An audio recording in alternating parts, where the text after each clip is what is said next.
information. And if not, feel free to correct me in the chat. I'm sure together we'll get it right. Inquisitive, hello. Marbles, I hope it gets him and anyone else who may be involved. If that's the case, right? Barring any work interruptions. Thank you. Yeah, we're going to get into it.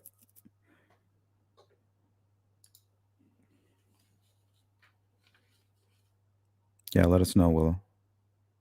Oh, sorry about that. This comment was actually targeted at Willow. Sorry about that.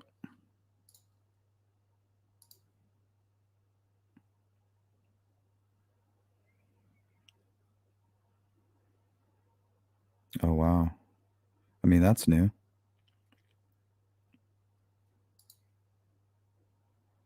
Hey, what's up, Beth? Okay, so what we're about to do today is we're going to talk about all of the evidence that's either been released to the public by investigators or things that have been leaked and then eventually proved, right?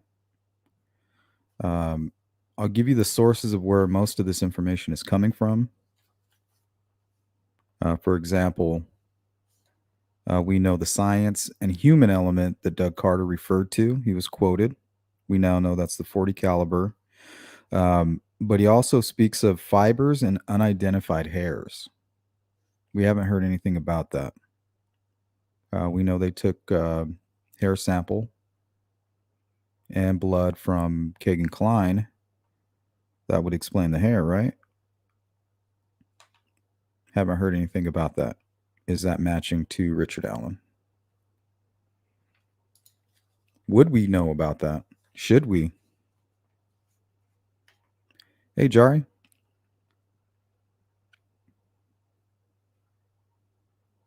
They have all of that, or he just might walk. Well, I'm always curious as to why McClellan talks about others being involved. But if you really think about it, every case that we look at where they don't have all the answers, person still missing, case pending trial, they always seem to say that. Or even unsolved murders like the Stevenson case. And we're actually going to talk about that because we are going to get into the science element, unknown fibers, unidentified hairs, the fingerprint, the moving and staging, and then the trophies and the psychology behind that. We know a lot of that took place in the Stevenson case. But they always said, hey, we're not going to rule out the fact that others might be involved.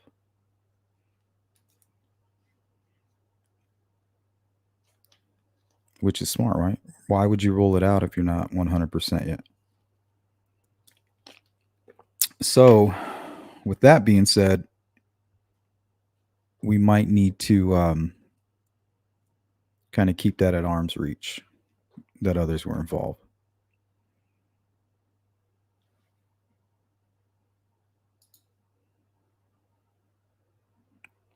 Tell Richard Allen or whoever was involved kind of gives them the full picture and the full story. I think it's smart for them to say that, right? Makes sense.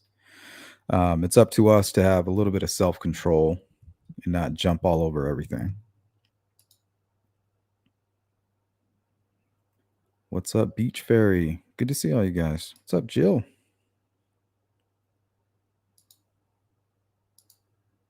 What's up, Susan? Peter, how are you doing? Kevin, good afternoon. I'm doing much better today. I have an appointment today at 6. But unfortunately, for the last 2 days, the oldest dog is getting up there in years, 14 years now. Been having to nurse him in and out of the home. He's been going to the restroom and things fine, but he just wakes up just like he can't walk. So we've been kind of nursing him, taking care of him, cleaning him, making sure he's drinking. He's drinking and eating, going to the restroom, but he has an appointment today right after this live stream. So wish me luck on that, guys.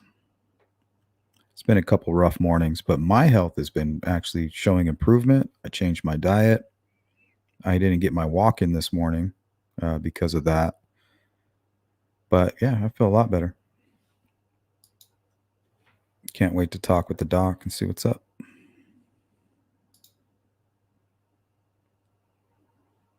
What's up, Sparky? Good to see you guys. What's going on? You enjoying your Monday?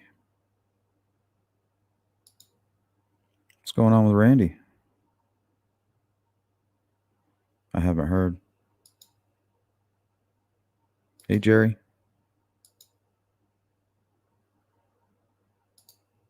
I don't know, Peter. I haven't heard anything. I've been very distracted lately. Good to see you, Peter. He has a twisted bowel. Yikes.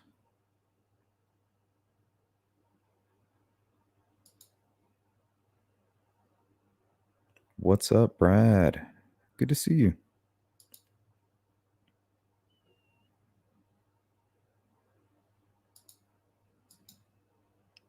What is up, Tattoo? So I think at the 10-minute mark, we're just going to jump right into it. So what I think we'll do first is I'll go over basically all of the sources of the information, kind of when we first heard about it and also when it was verified. That way everybody's like, well, I've never seen this or I don't know what that is. We're going to show everything first.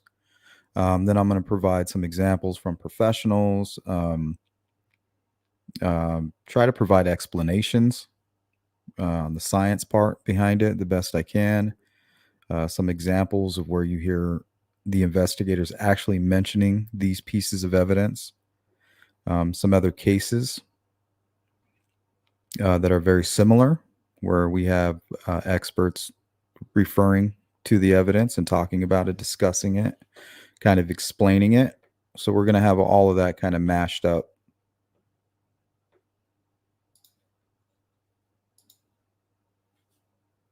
What's up, Miss CD?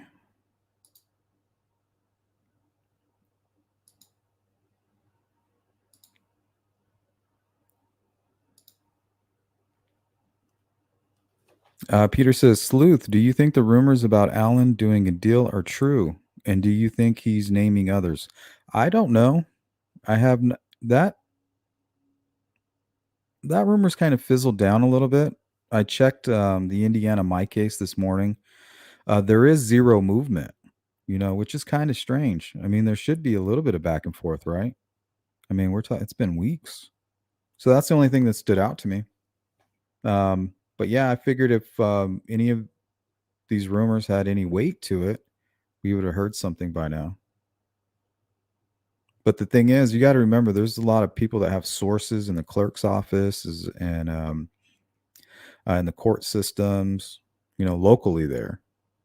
So if they need to process any of that information, even if it's a request to make something private, they're going to see the cover sheet. They're going to see parts of the request and bits and pieces of information. So that might be being disseminated from those types of locations, like witness list. That could be something that somebody at entry level might have access to, or even not entry level, just somebody that, what do they call that? A paper pusher?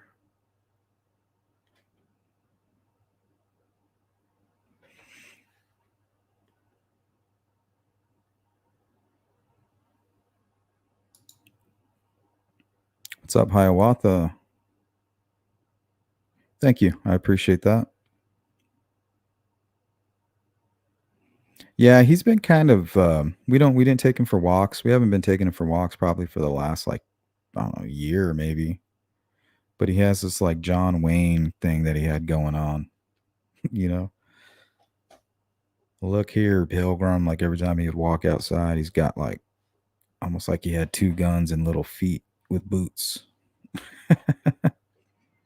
He gets his hips kind of swaying a little bit.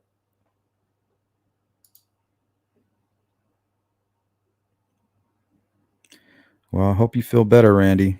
Take care of yourself, man.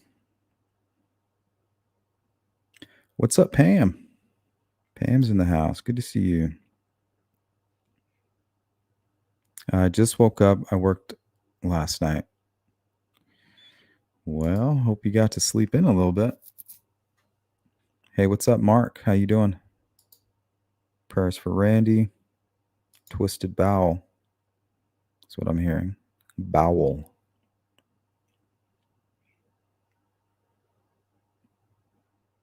Yeah, it's been a couple rough mornings.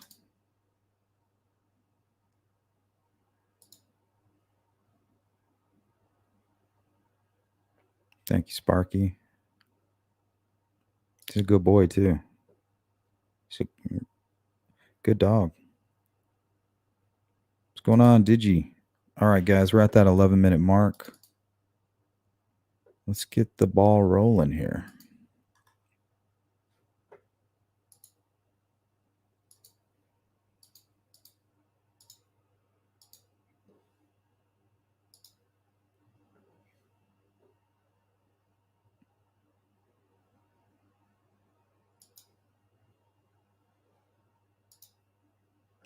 Okay, now you can find this quote all over the place, and this is as early as 2017. This is Doug Carter here. Indiana State Police Superintendent Doug Carter says they have several pieces and parts, but they are looking for the one piece of evidence that will crack the case. And this is in quotations here. I know that we have the human element. Okay, so that's DNA or hair or both. We have a very solid science element. Well, we now know that's the 40 caliber. We are using every capable process that we have from a scientific perspective, as everyone would expect us to. And we will continue to do that until there is nothing left to do. Does that include DNA? It does. We have not ruled out the possibility that it is a local person. Good. You shouldn't have. Every time we clear somebody, it gets us closer. We are confident that somewhere in the tips, and eventually it was, we have valuable information, and every time we can eliminate one, we can move on to the next.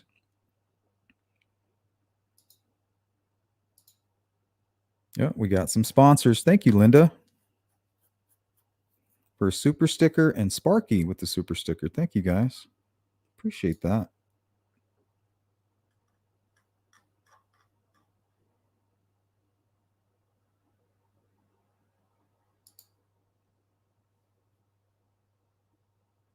What's up, Spy Guy? Still believe he was alone. Spur of the moment murders because Libby fought back. Yeah, and there's another very interesting thing that I was thinking about this morning. This is actually what started this live stream. I could not figure out if the killer took souvenirs from both girls, sock, underwear, or if he took two souvenirs, right, from one victim. And I don't know who that is, but I was able to confirm it, I think, through the Ron Logan affidavit and another source as well. But I think most importantly, the Ron Logan affidavit. So yeah, he definitely targeted somebody. I don't know. Was underwear and a sock. I don't know if who they belong to. Hey, Vertigo, what's up? Coming in hot. Thank you, guys. Linda, Sparky, Vertigo, showing that love. Appreciate it, guys.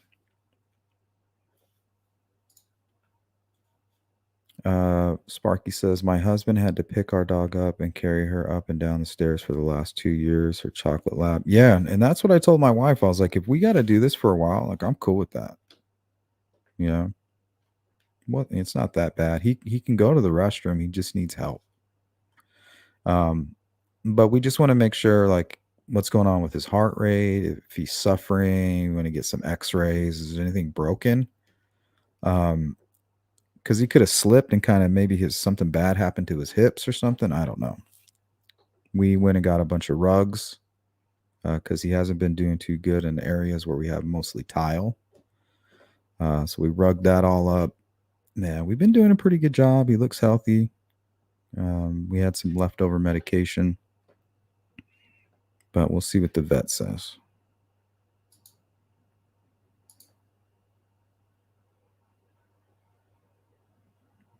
Yeah, shout out to Vertigo,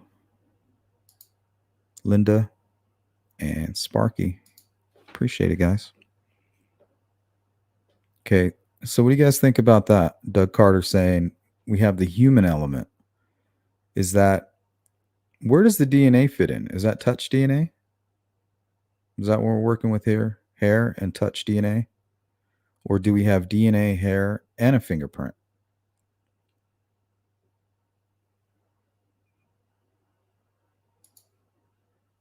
He's a mutt.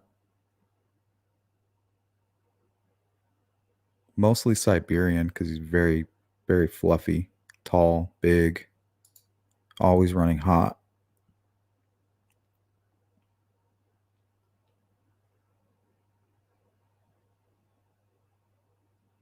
Bad hips.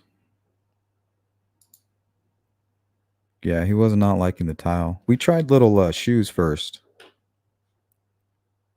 with like rubber soles, but I don't know. They didn't seem too comfortable on him. Like they worked for a little while, but then they would start to move a little bit.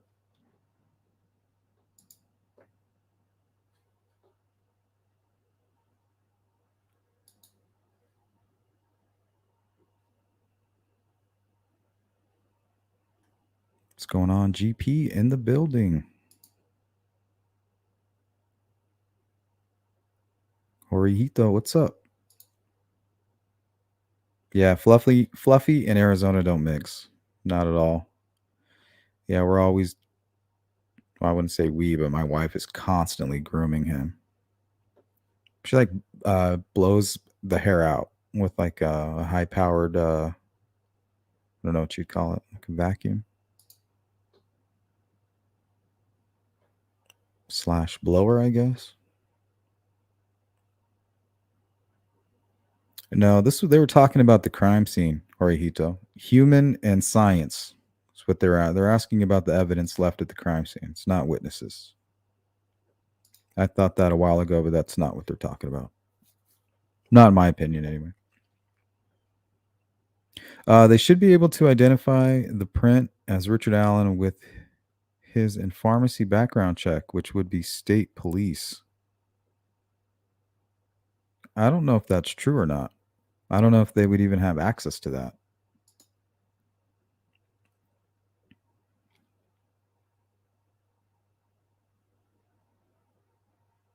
What's up, Teresa? I believe they have pictures that we don't know about, proof that will undeniably convict not only him, but several others. Well, they do have pictures, and they're said to have some people in the background, but the people in the background have proven alibis that they left the trails, like, I think, prior to 1 o'clock, and their whereabouts can be accounted for. And they were all young people. What's up, Digi? Do they have usable DNA they can provide belongs to the killer, or do they just have them to think they do? Well, let's take a look at what Tobe says here. I asked him about fingerprints. There were some fingerprints collected. Do you know if those fingerprints belong to the killer? That I do not know. And same with DNA. You have DNA. Yes. Do you have his DNA? Him, we don't know. So yeah, that's what Holman said. You know, it's kind of funny. People said, "Do you find DNA at the crime scene?" Well, yeah. The quickest answer from an investigator is like, "Yeah, we find DNA at every. There's going to be DNA at every crime scene. There's going to be DNA pretty much everywhere that there's people, right?" I don't think that's not the right question. The question is, have you identified all of the DNA that you found? We know the answer was no for them. Hey, what's up, GP? Hope you're having a good Monday. Welcome.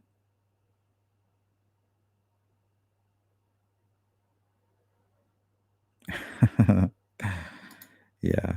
And allegedly, I said, I hate dogs crying up the stairs this morning. That did not happen. I did not cry.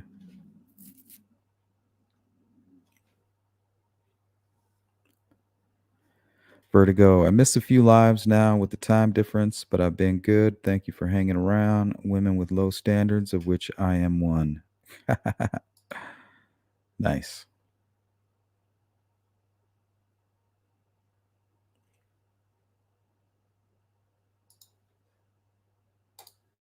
Okay, what do you guys think about what Tobe said? Yeah, we have DNA. Well, I guess it's safe to say they know whose DNA it's not, right? It's not anybody that they've tested.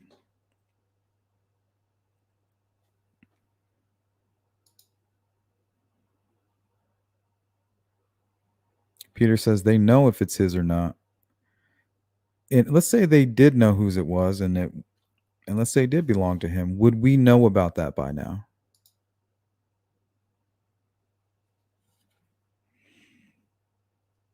And isn't that something they would have had in the document drop? Because remember, we saw the original PCA, we saw an updated PCA, and then with the document drop from Goal, we saw the most updated one, and it had stuff all the way up until he was confessing in jail.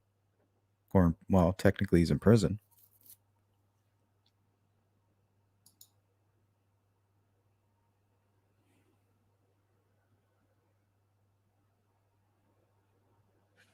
And what about the fibers?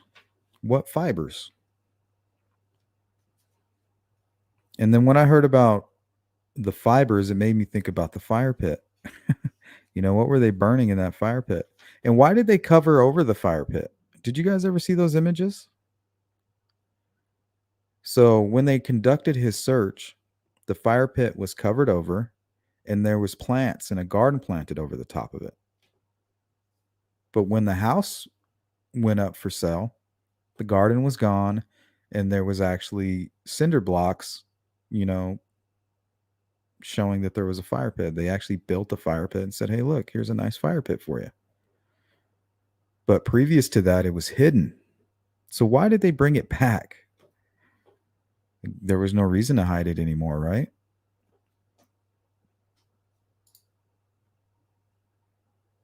Remember, they were digging in that fire pit. 3 small holes. Did they find something? I don't know. It's not Ron Logan. It's definitely not Ron Logan on that bridge. I'll tell you that. I'll tell you that much.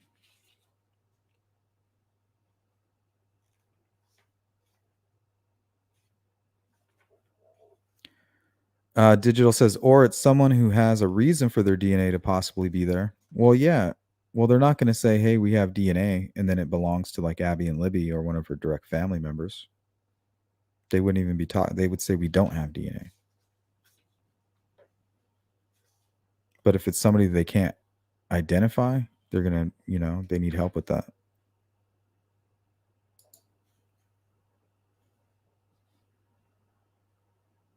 Everybody provided their DNA, and I'm sure they compared it all, right?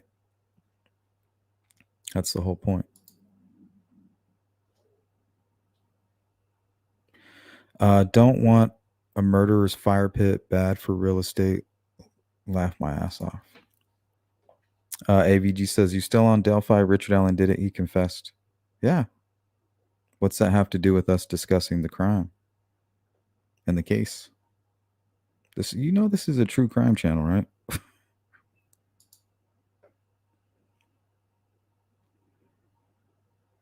Do you think the actual time the judge signed the search affidavit for Richard Allen's house is going to be a problem? I think that it should. I don't think that you should be able, and I'm speaking about Judge Diener, I don't think he should have been able to sign that and then recuse himself. He should have recused himself, and then they should have been forced to go to another judge. So that's the only thing I ever thought was fishy. Why are you signing it if you're recusing yourself? But then again, now we know, right? It's because his connection with Dan Doolin.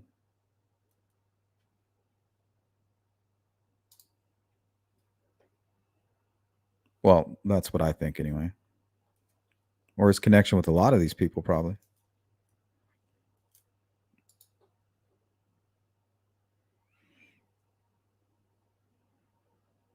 Yeah, for all we know, he could have always been planning to recuse himself once they arrested somebody.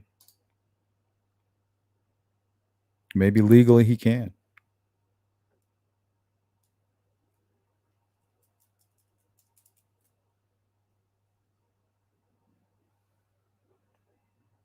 I have no interest in that, Beach Fairy. Sorry.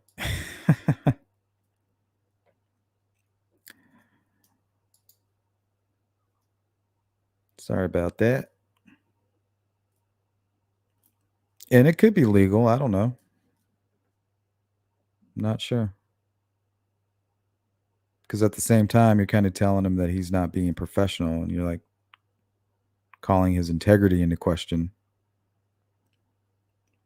And we live our lives based on the fact that these judges are supposed to have integrity. So I guess it really wouldn't matter.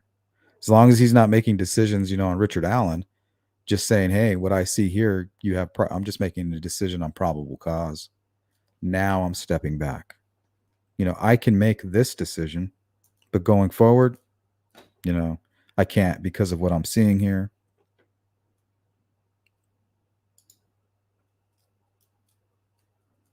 It definitely wasn't bloodlust.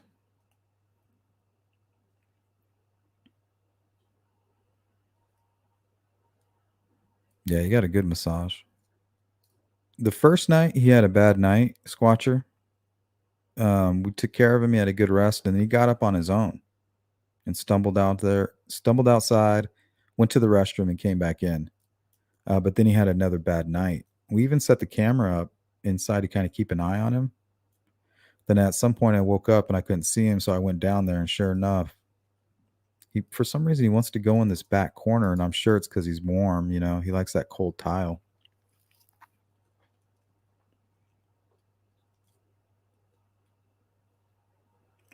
Oh, I do. I'm up for a Scientology conspiracy. I just don't know anything about it, and hearing that name Ashton Kutcher, I'm just like, I'm not interested. Not that it's not interesting. Okay, so here is where we get moved and staged trophies. No talk about a fingerprint, though. Let's take a look. Confirmed the document is authentic. The document, written by an FBI agent, describes what investigators found when they discovered the bodies of Abby Williams and Libby German on February 14th. The agent writes, a large amount of blood was lost by the victims at the crime scene. Because of the nature of the victims' wounds, it is nearly certain the perpetrator of the crime would have gotten blood on his person or clothing. Authorities also found that 2 articles of clothing from one of the girls was missing from the crime scene, while the rest of their clothing was recovered. It also appeared the girls' bodies were from the crime clothing from one of. Did you hear that? Listen, it says one of the girls. Or clothing. Authorities also found that 2 articles of clothing from one of the girls was missing from the crime scene, while the rest of their clothing was recovered. It also appeared the girls' bodies were moved and staged. The agent goes on to say, based upon my training and experience, it is common for perpetrators of this type of crime to take a souvenir or in some fashion memorialize the crimes. Why would you take 2? That's strange. I couldn't find any cases. And then there was this one old serial killer. He took all kinds of souvenirs. And then there was another guy who took camping gear, and then he would gift it to his family and friends. It's creepy. Just getting the joy out of it, like, oh, you know whose chair that is? No. I do. That's some kind of weird, I don't know how to explain it. You guys know what I'm trying to say.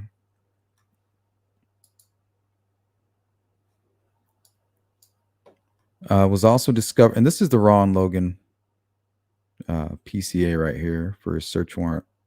It was also discovered that the underwear and sock of one of the victims was missing from the crime scene while the rest of their clothing was recovered. It also appeared the girls' bodies were moved and staged.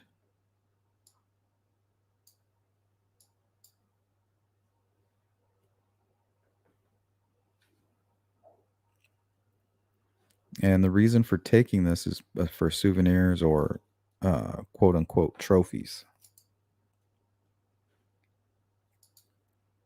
Okay, this is all the information we're going to go over today. I think we should start here. The unspent casing. Now, this is our science element.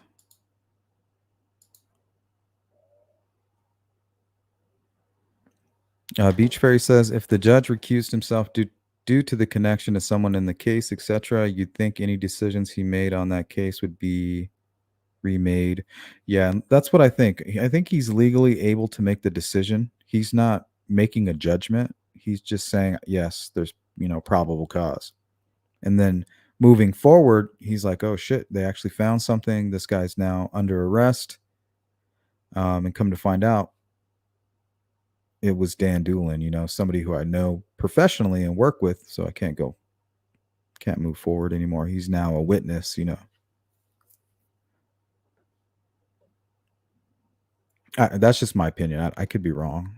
I'm just assuming that, by the way. Ballistic identification or ballistic fingerprint.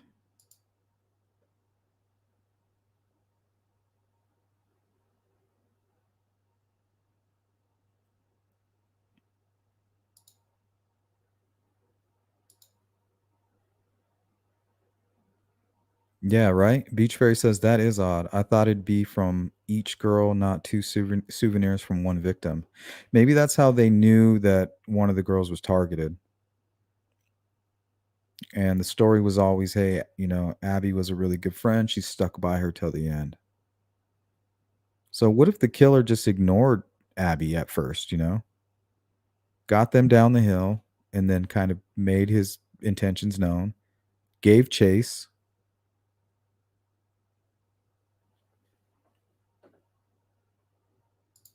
But then again, why? Why target one? Then we talk about triggers a lot, right? We can't ignore the similarities between Richard Allen's daughter and Abby. He could have easily have been triggered. Good point, Beach Fairy. We got 135 people watching and only 39 likes. Scrubville. What's going on, Renee? Sees through. Does anybody find it odd that the scanner description of the girls there is no mention of Libby having a sweater, hoodie, coat, yet they mention Abby's? Well, not sure. Maybe they found it at the crime scene. It says all of the clothing was recovered, except 2 items.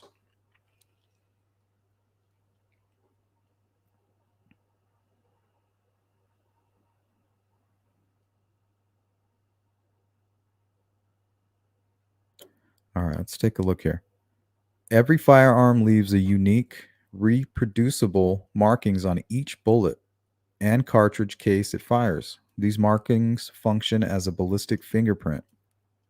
Today, ballistic fingerprints are inadvertent but unavoidable byproducts of the way most guns are made.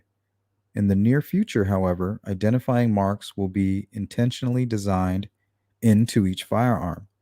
Ballistic identification is the use of a ballistic fingerprint, whether accidental or intentional, to identify the specific gun that fired a recovered bullet or cartridge case.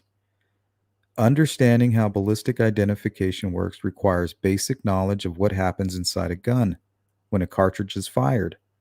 This in turn requires knowledge of some basic terminology. This section defines essential terms and explains the process that enables ballistic identification. So that's what they're telling us, is that every gun has a fingerprint, and Richard Allen's gun, not only him, but his gun left a fingerprint, possibly. And they plan to explain that in court and convince a jury that the unspent bullet that was found between Abby and Libby out there, not too far from that High Bridge trail, was cycled through Richard Allen's Sig Sauer P226. Here's some visual aid for that. Give you guys an idea of what an ejector is for those of you who may not know.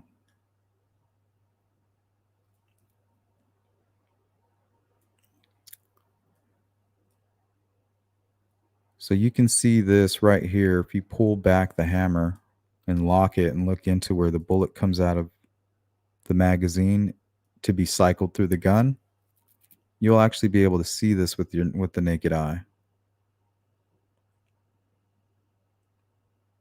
Now on the end of this thing, there's machine marks from when it was, created in a factory.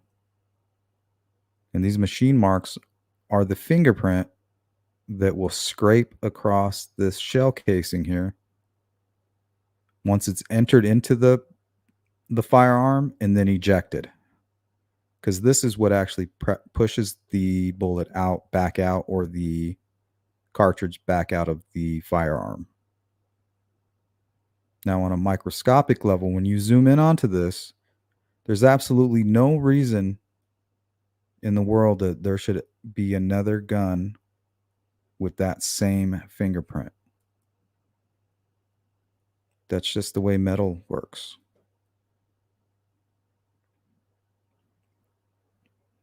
And here you can kind of get an idea of what they're looking at through the microscope and how they're comparing the striation, I think that's how you say it, marks here.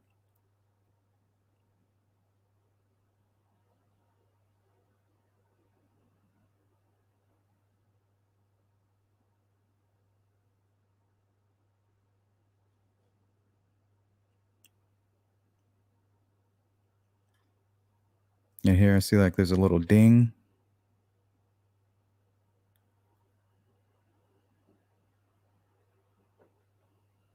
That's a fingerprint right there.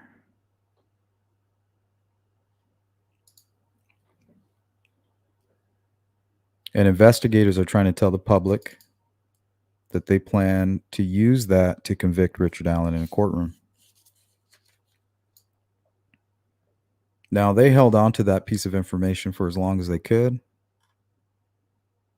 But another little tidbit is that information was actually leaked to the public maybe a month before Richard Allen was arrested.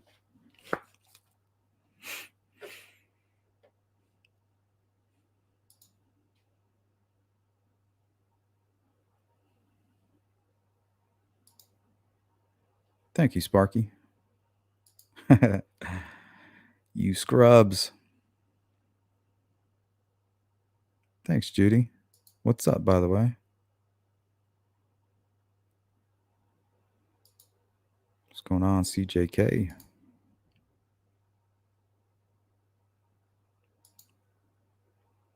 Sparky says stuff was burned or buried near that fire pit. Yeah, the neighbor said they were looking with some kind of equipment, like a metal detector or something, but he wasn't sure. And then they dug 3 small holes. So to me, they got a hit on something, right? 3 small holes would indicate, well, that something is right here somewhere. Oh, there it is, we got it.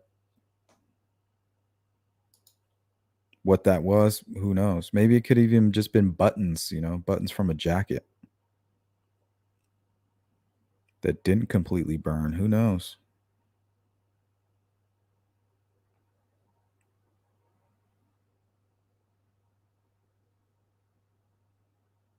Maybe it was a blade. Everything else just completely burned around it, Not sure. Why 3 small holes, That's the question. And he said they didn't dig very long. He said it was quick. They were looking around forever, and then right there over the fire pit, he said they quickly dug, and they were out. To me, that says they found what they were looking for. and they weren't getting any more hits after that.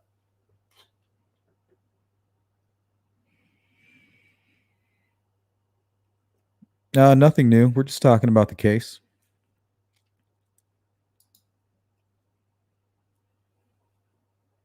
No theories and no crazy conspiracies today. Oh yeah, that I did hear that. I don't know if that's true. I know that he told somebody close to him that happened. See-through says they also tested Weber's weapon and it did not match. Surely that adds more weight to the science. Well, yeah, but I mean, it might be easy to explain to a scientist, but what about 12 jury members?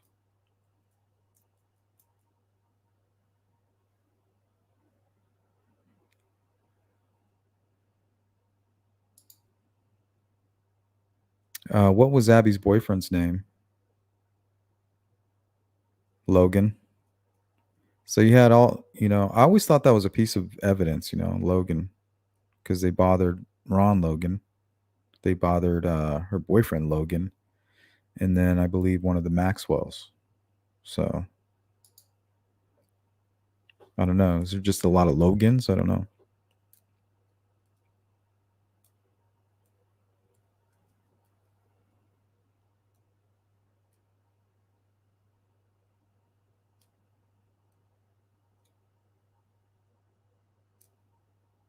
Yeah, Chris. Well, the thing is, the photo of Abby on the bridge was taken at 2:05, and the image of what is supposed to be Richard Allen on the bridge was taken at 2:13. So why would you see him behind Abby if he's not there until 6 minutes later? It doesn't take long to cross that bridge, especially if you're a maniac like that and you're walking with purpose. But yeah, it is a good point. He has to be close. He may not be in the image, but he's definitely close by. That's for sure.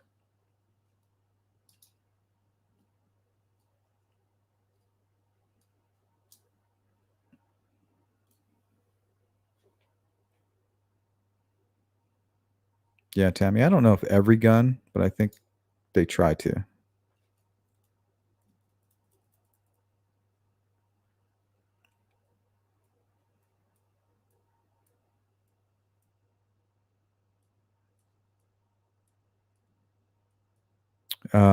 Rain Dancer says, did somebody else think about the Daily Mail article? Why would they put the bodies on land if Ron Logan was involved? Why'd lead the girls to the house where they can check for evidence? Well, we know that they believe this is a kidnapping. Well, obviously, we get tied up in semantics because the fact that he took them off of that bridge to another location instantly makes it a kidnapping, right? There's no getting around that. But what about the intentions? Did he intend to kidnap the girls? So why not Ron Logan and Richard Allen? They're taking him back to Ron Logan's house. See, there's a crazy conspiracy. There's no evidence to support that, but they definitely were on that path. So if this was a kidnapping, maybe he never intended to leave any evidence. Maybe they intended to maybe. Well, that doesn't make any sense because eventually, they would have been said they were missing, and they would have automatically looked into Ron Logan. So yeah, you're right. Why would they take him back? And maybe they weren't taking him back. Maybe they're taking him to some kind of location that they plan to clean up later. I'm not sure. But I mean, it's easy to fit in a third party and make that, or a second perp and make that Ron Logan. There's just no evidence to support that. Are there some strange things? Yeah. But we're not talking about those today. Why is the Daily Mail misleading?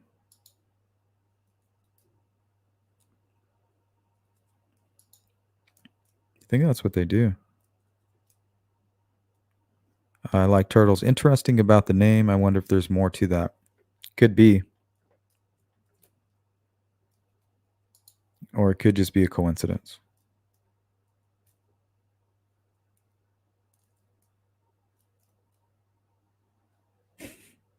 That's what I was thinking too. Okay, let's take a look at a gun expert and what he had to say about the unspent shell casing. Areas of focus in the Delphi investigation is a single unspent bullet found near the bodies of Abby Williams and Libby German in 2017. That detail revealed yesterday when a judge ruled to release a redacted version of case documents. WRTV's Rachel Wilkerson shows us what that single bullet could mean to this case. According to the unsealed probable cause affidavit in the Delphi double murder case, an unspent .40 caliber bullet was found in between the bodies of Abby Williams and Libby German. Unspent means it was never fired. That single bullet, investigators say, links Richard Allen to the crimes.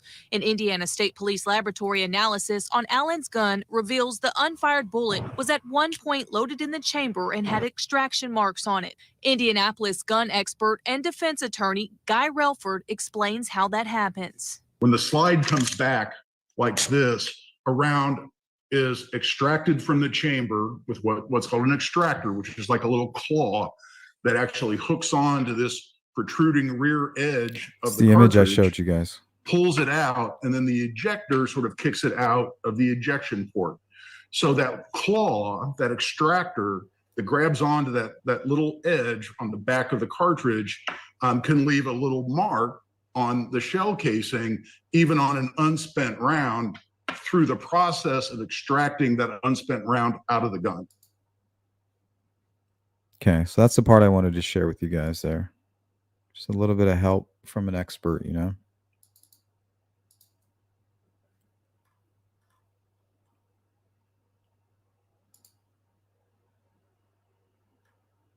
What is up, Lisa? Good to see you.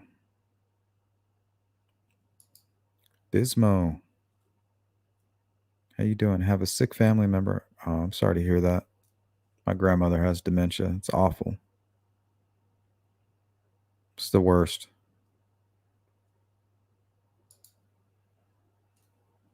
Sorry to hear that.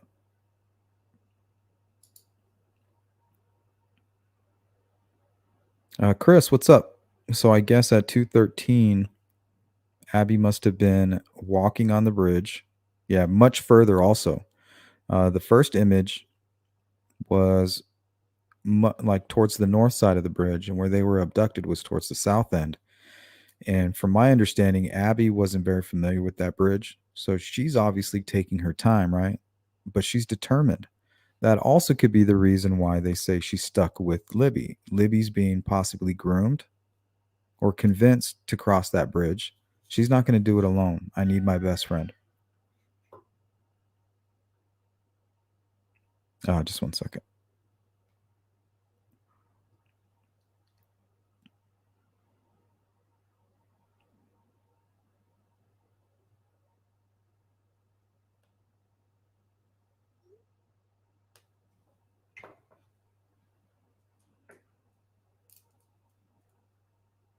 Sorry about that. I got distracted. That's the dumbest shit I've ever heard, Digital. You want to talk about spreading rumors? That's an innocent man you're talking about right there.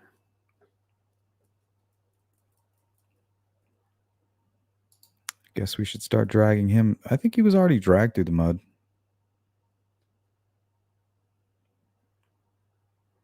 That's another good question, Jari. Who and when?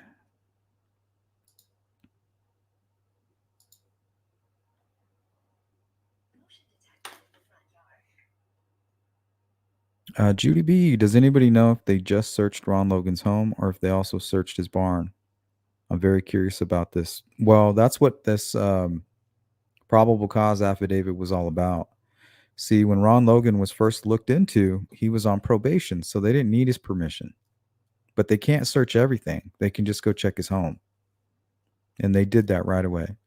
You know, they checked his home. But they didn't check all of the buildings on his property until sometime later.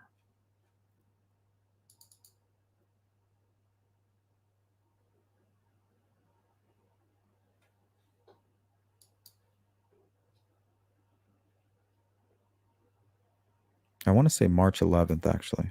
It could be wrong. But I think on March 11th, they served this search warrant and would be searching his home for the second time, which would leave plenty of time for somebody to clean evidence, in my opinion, if it was one of the buildings on the property. But I don't think that's what happened. But we know through the BTK, this guy was using barns and shit. He doesn't own any barns. So any killers can come and use your property if your property's big enough. You don't need permission.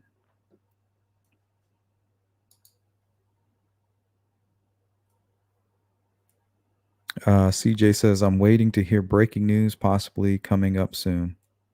Not sure. I haven't seen any movement. That's the only thing that's surprising to me. Usually there's a lot of court movement, just basic back and forth between attorneys, making requests, needing help from the courts. 2 weeks, not more than 2 weeks. Since August 8th, nothing. Not any movement. To me, that is shocking. If you go through the history, yeah. So to me, it kind of makes me think something is happening, but I have no clue what that is. But I've assumed from the beginning, eventually he would talk.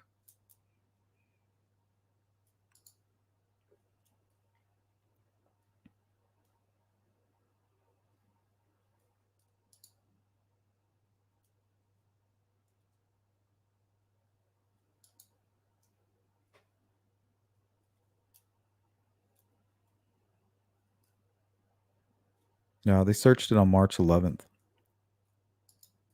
I think he was already arrested. I think he was already in jail when they searched his property.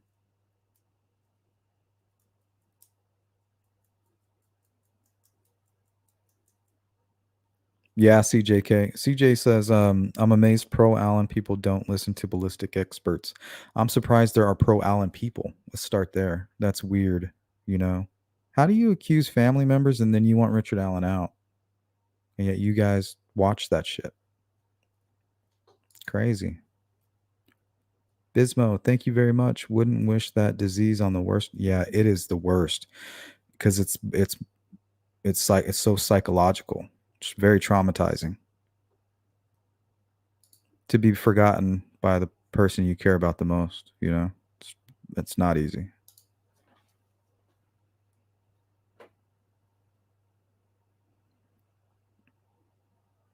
I was just saying, basically, was he friends with Ron?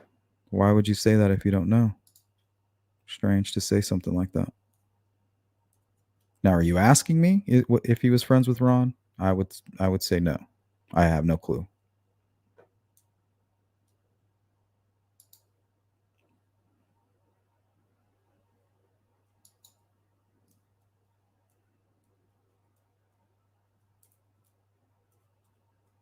Yeah, that makes the most sense, Beach Fairy, especially if you had, let's say you had a garage or a barn, something that you could spray down. That would make things extremely difficult for investigators.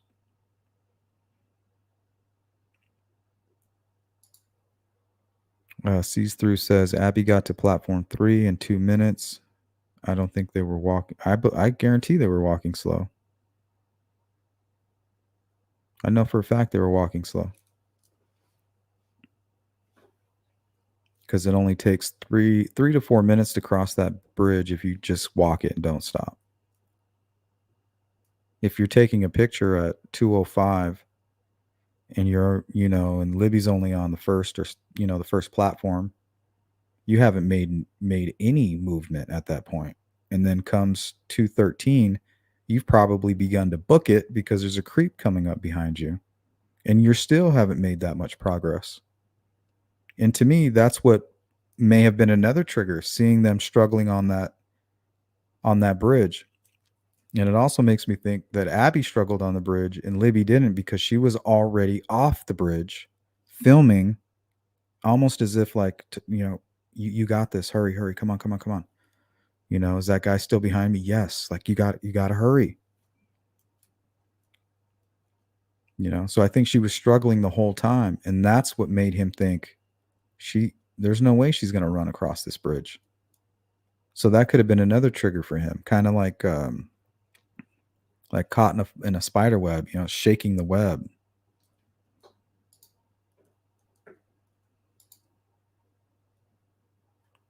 And also, I'm taking into consideration what the family members have said. That yeah, Libby was comfortable on it, but Abby no, and that it may have even been her first time. I don't believe that, but even if it was her second time, third time, you can tell she's looking down. And she's got her hands in her pockets because they're cold, but they're out. And I guarantee, it's like take your time. And that explains to me why the family was like Libby never left her side. Or Abby never left Libby's side, because Libby was motivated to get across that bridge, maybe for whatever reason. Maybe that has to do with the Anthony shots. We don't know. Hopefully, we'll find that out through the process. But that could be another reason why they said Abby never left her side, because she was brave enough to do something that she didn't want to do, which was cross that bridge, which could have been the very thing that triggered this guy. So maybe Anthony Schatz did say he was going to meet her there, but never had any intentions of meeting her. Like, yeah, I'll meet you there. Oh yeah, well, let's meet on cross the high bridge, and we'll meet at maybe it was one of Libby's spots. We'll meet over here. Okay, but had nothing to do with the murders. Because we know that Kagan Klein would say a lot of bullshit to his victims, and then he never had any intentions, according to him, to meet them. So maybe she was under the impression that she would be meeting somebody, which got her to the south end of the bridge, and just her being on the south end of the bridge triggered the madman that was having the worst day ever, basically out of his mind, and maybe he couldn't resist. I think the best way for everybody to figure out what is going on is for Richard Allen to tell us, or tell the courts, right? Tell him what he did. All right, let's get into fibers. We're already at the hour mark.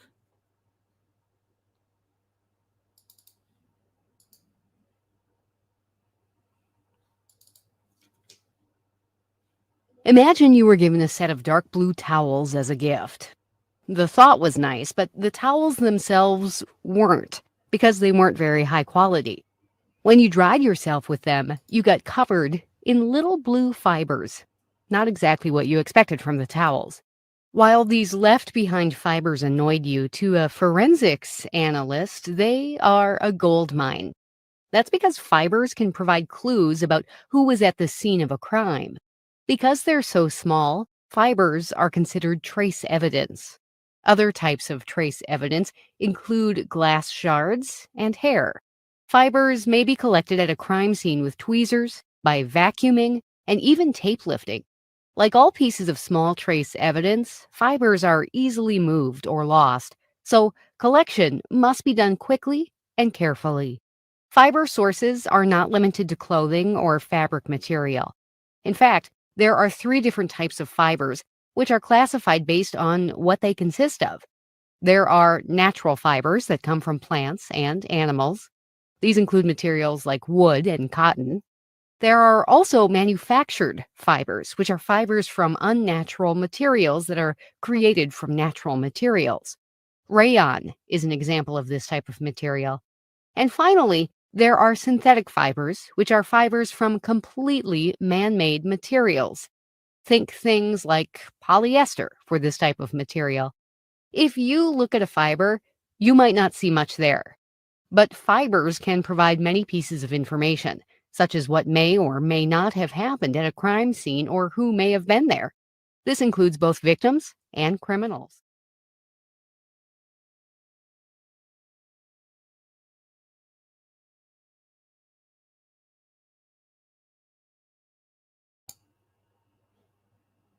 Yeah, Bismo, 100%. I gave you the thumbs up on that one. Trolling for sure.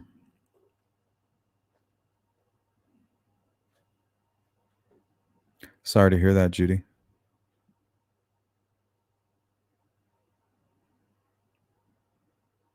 Yeah, it's awful. Abby knew her mom didn't want her on that bridge. Yeah, that's why I think everybody said Abby didn't leave her side. Libby was motivated. Maybe it had nothing to do. with the murders. Her reason for being at that bridge and crossing the bridge maybe had nothing to do with her killer. And that's why Kagan Klein looks so guilty, because he was catfishing her. He was luring her, or maybe not even luring her. But it is strange that in his interview transcript, they basically tell us that the guy that Max Snowberger was talking about that was harassing Libby was Kagan Klein. You know, they say in the transcript that her friends were telling us that she was meeting Anthony Schatz at the bridge. That's what it says in the transcript. So these two things could be true and unconnected, right? Or they could be true and connected. But that same goes with Ron Logan, right? There's just no facts. So we have to, I think, be more honest about that when we discuss these things.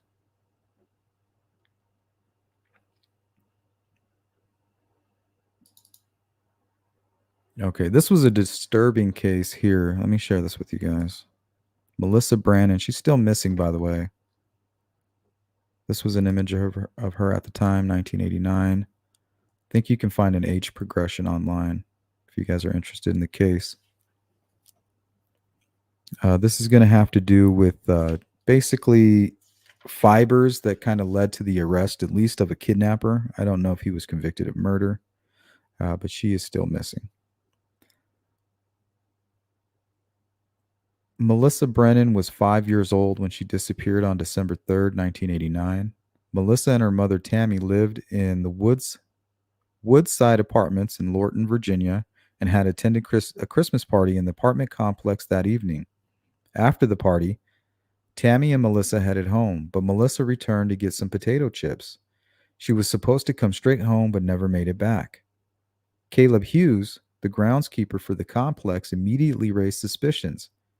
This was due to witness reports that he had made inappropriate sexual comments to women at the party and paid unusual attention to some children who were there, including Melissa. Police seized his Honda Civic sedan and examined the passenger seat for fiber evidence. Several fiber samples were taken, but the most important were 50 blue fibers linked to the sweater that Melissa was wearing when she vanished. Hughes was convicted of abduction with intent to defile on March 8, 1991, and sentenced to 50 years in prison. He was released in 2019, having served about 54% of his sentence. Unfortunately, Melissa Brannon remains a missing person to this day. So he was released in 2019, this scumbag, Caleb Hughes. Now, he definitely, wherever she is, he probably made sure that nobody's going to find her.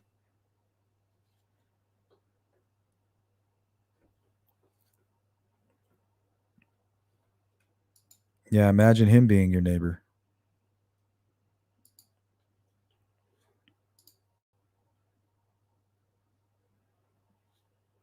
Here's another interesting report on fibers, basically playing a key role in this investigation here. Let's take a look. The so-called killer clown case is set to finally begin in 2 weeks, 5 years after the suspect's arrest. Sheila Keene Warren's defense is arguing tonight that one of the only pieces of physical evidence against her could be contaminated. Investigative reporter Terry Parker joining us now with this exclusive update on the disputed evidence. Terry? It is a mysterious clown wig fiber that Sheila Keene Warren's lawyer argues wasn't in evidence for 23 years, but somehow shows up and allegedly ties her to the crime scene. Prosecutors say they have motive for murder, that Sheila Keene Warren wanted Marlene Warren's husband, Michael, all for herself. But what physical evidence connects Keene Warren to the 1990 murder of Marlene by someone dressed as a clown? Detectives say when they reopened the cold case in 2013, on the clown's balloon ribbons, they found a 6 to 8 inch long wig fiber, the same type of fiber allegedly found in the clown's white LeBaron getaway car, and the same type of wig fiber they also allegedly found in Keene Warren's apartment. But Keene Warren's attorney Greg Rosenfeld says that fiber could be false, that it wasn't in the evidence bags from the scene 32 years ago. In August, Rosenfeld deposed the original lead crime scene investigator, asking, "But as we discussed before, you never saw a 6 to 8 inch hair or fiber on the balloon ribbons or balloons when you visually inspected them?" Detective Harrison: "No, I did not." Neither did the fingerprint examiner, also deposed in August, saying, "I don't recall seeing hair or fiber on the ribbons." But in 2013, when PBSO detectives opened up the cold case, reviewed the stored evidence, they say they discovered the fiber and added it to the evidence list. Rosenfeld is suspicious, writing in a new motion, "Not a single detective, crime scene investigator, or crime lab analyst saw this mysterious fiber. The state intends on using this evidence to place Ms. Keen Warren at the crime scene." So, how did the mysterious fiber show up? Rosenfield points to a 1999 audit of the Sheriff's Evidence Unit, which reported evidence bags were not always sealed properly. A subsequent newspaper article noted the audit found open bags from the Warren murder case containing sample clown makeup, a clown costume, and wig. He thinks the fiber could have been transferred from somewhere else. The state contends they also found new DNA evidence linking Keen Warren to the crime. Rosenfeld is asking the judge to order the state to dig into that 1999 evidence room audit to see exactly what happened, if that is even possible at this time.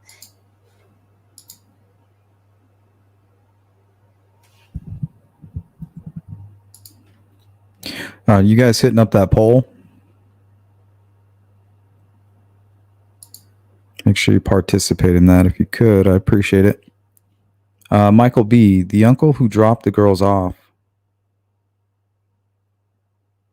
didn't just text call when he arrived to pick them up, but even before he arrived back by the bridge, which makes the time frame even tighter. Which uncle?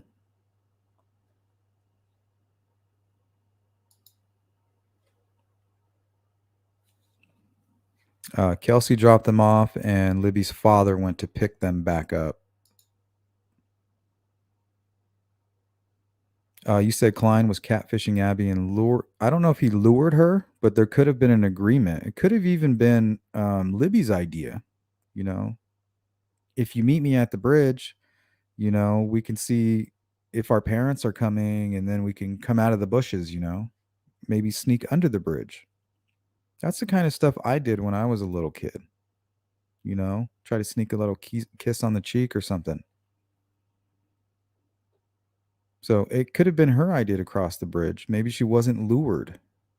And if you got some sick individual who just happens to be in your perimeter,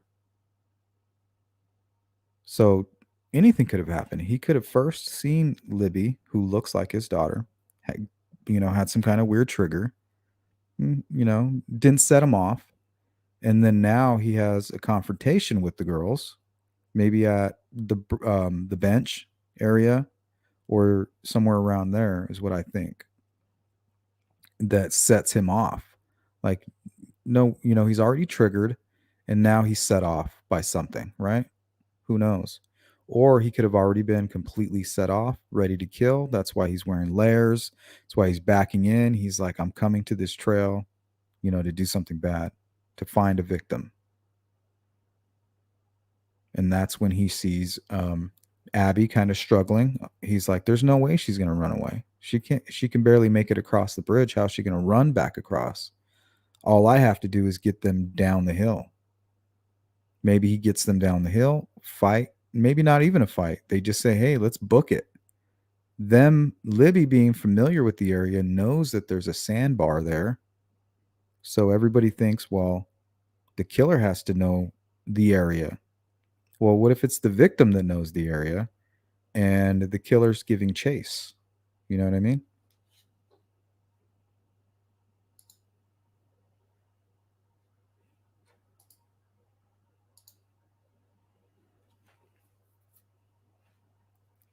Catches up to them.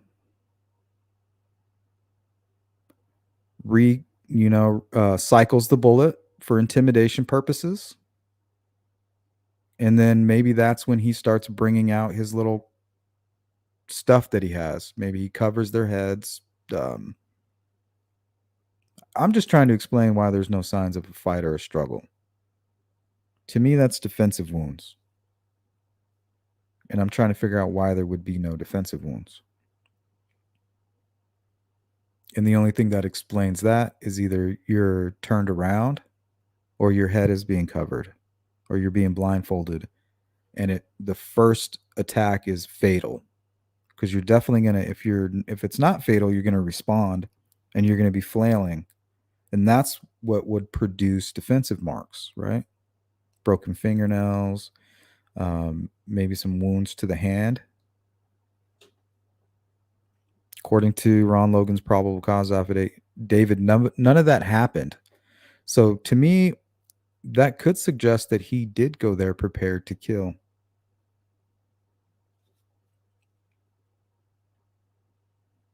I'm not sure. Once again, only he can provide those answers if he's a guilty man.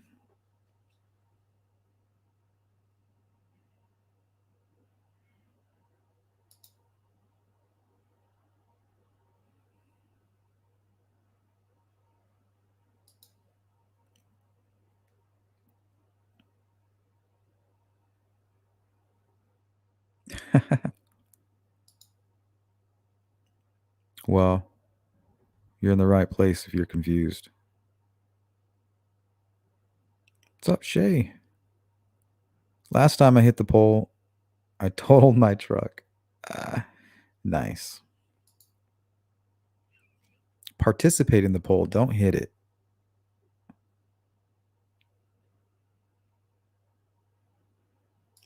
Jaded Empath, what's up?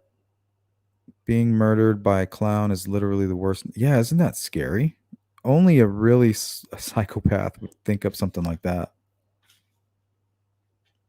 Dress up like a clown, show up at somebody's door, and then kill them. Man, we're talking a cold-blooded son of a gun right there. You show up at my house dressed like a clown. Man. Yeah. That ain't gonna be good.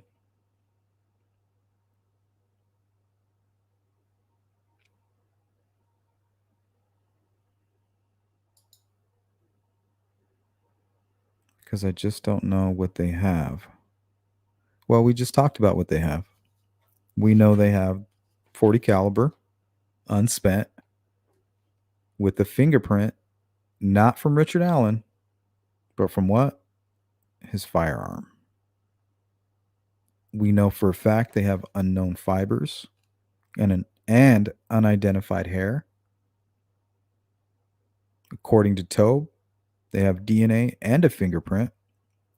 According to the probable cause affidavit, we know for a fact they were moved and staged. No signs of a struggle, and there were souvenirs and trophies taken. So we are dealing with nothing but facts today.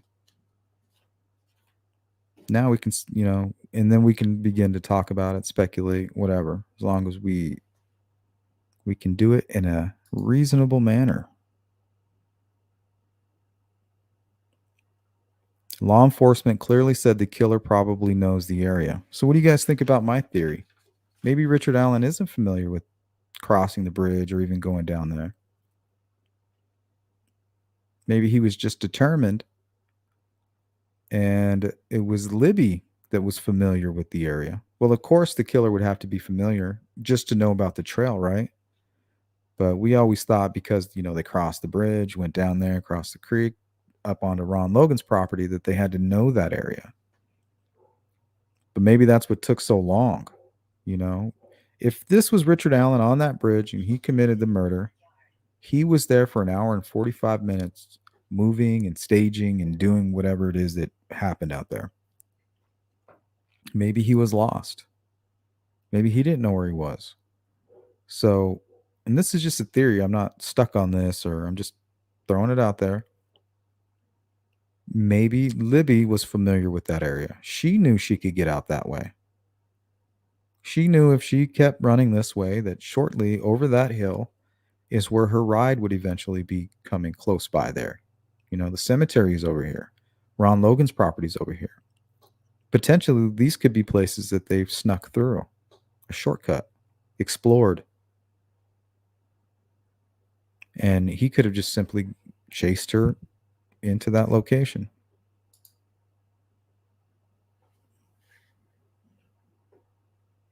What is up, true crime? Michael B says, not always on here, but have you discussed similarities between this case and the Evansdale murders? Mm-hmm. Yeah, a lot. Both on the 13th, kids similar in age, 2 girls, same time of day and afternoon, among other things. Yeah, we've talked about that a lot. We just haven't been able to find any solid connection. A lot of similarities, though, for sure. Would be the same MO. Could even be a killing team. 2 victims, 2 people.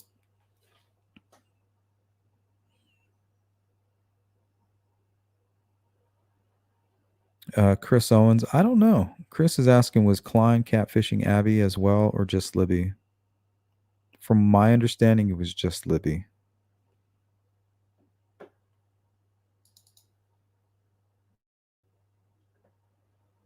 Okay, so this was a decent article.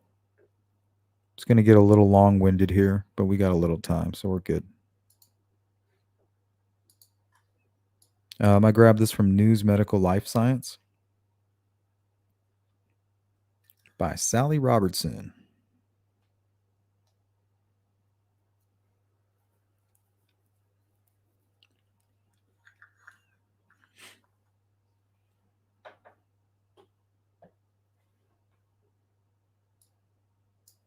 All right, so this one's titled Hair Analysis in Forensic Science. Hair samples are one of the most important resources in forensic analysis of crime scenes, often providing valuable information that can help to lead to the identification of a suspect or victim. Hairs are slender, fibrous outgrowths projecting from the skin that possess different microscopic characteristics such as shape, color, and root appearance. Variability in such features can help forensic scientists to determine age, gender, and racial origin of the person that shed the hair, as well as allowing one to determine which area of the body hair has come from. Hair can also be used to extract DNA for analyses that can help to narrow down who may have been involved in the crime. So that gives us some insight into what they might be doing with this information, right? I mean, was the hair they found, was it curly? Well, the suspect, the young sketch guy, had curly hair.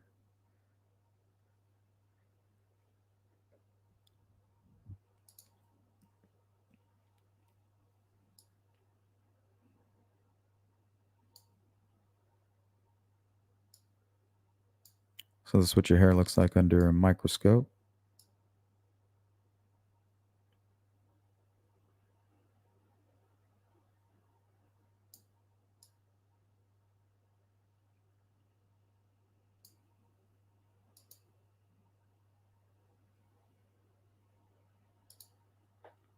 That's a good question, Bismo.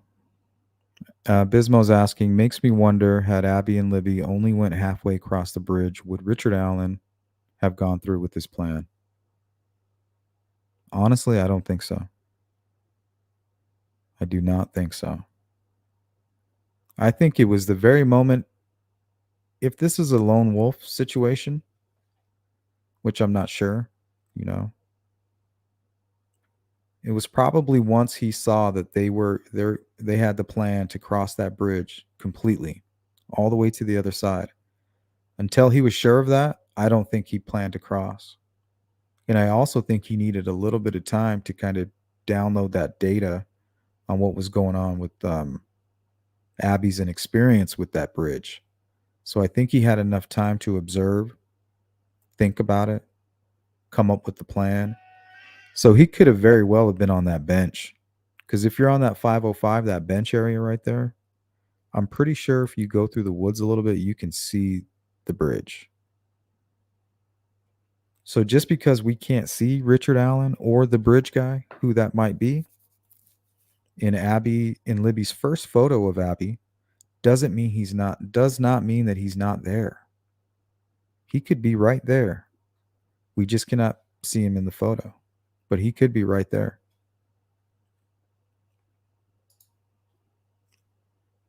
Just a few feet back into those trees,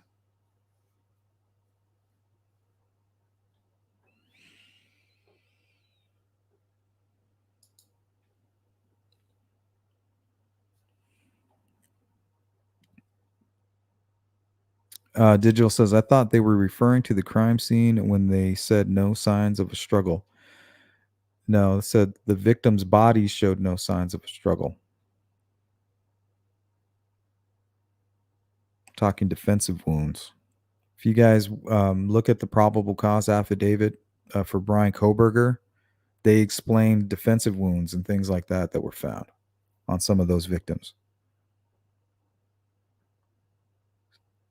Like anybody that's hit by something, if it's not completely fatal, like instantaneous, you're going to react to it.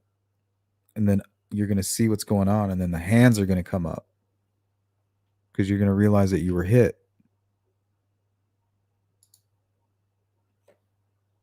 All right, let's continue on. Hair evidence. Humans shed an average of approximately 100 head hairs per day.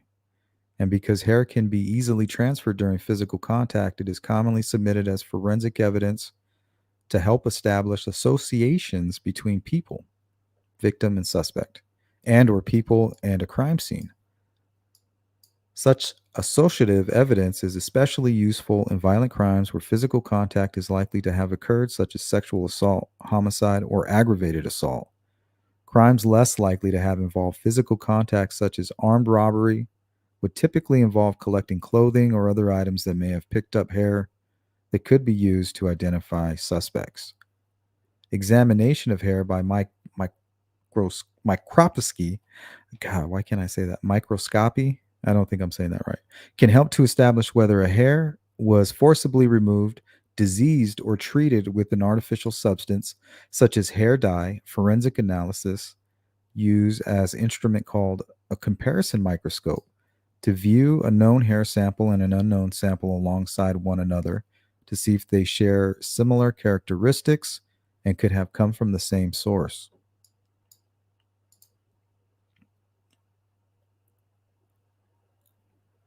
Microscopy.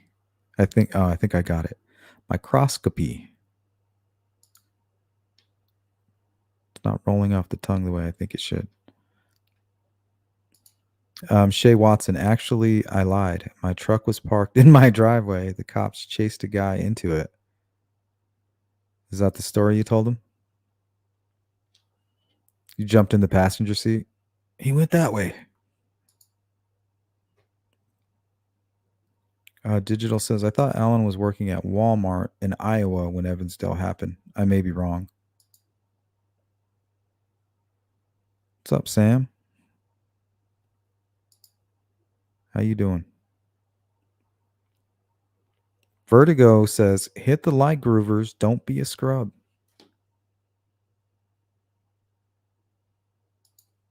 That is sponsored by yours truly.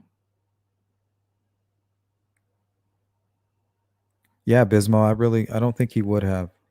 If they would have stopped and turned around, no. Because for all we know, he was planning. Maybe he even stalked that first woman that saw him on the bridge.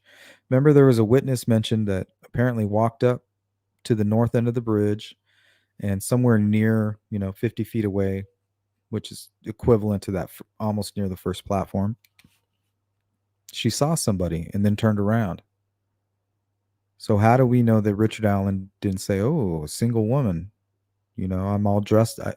I'm all dressed up. I got my little kit with me. Let's go. Maybe it wasn't his first attempt. Maybe he just has time on his hands and he's going to try again. In a live stream, we covered some very similar cases in near Burlington, where a guy all dressed up came out of nowhere and attacked some females on a trail and tried to tie them up, but they fought him off. Okay, so if he was unsuccessful attacking grown women, maybe seeing those teenagers, he was going to give it another try. That's what all the experts say. They say if Richard Allen is the man responsible for this crime in Delphi, the murder of Abby and Libby, it's most likely this was not his first time.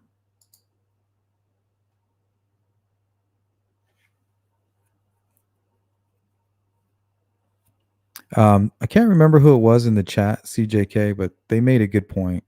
They're saying nobody really, any of these family blamers and all of that, they don't really believe it. They're just trolling. So it's really the responsibility of the viewers, to stop supporting that kind of stuff.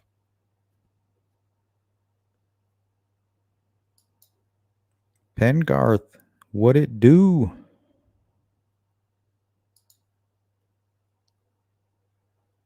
Yeah, we don't know all they have by far, but we do know what we just discussed today, that's for sure.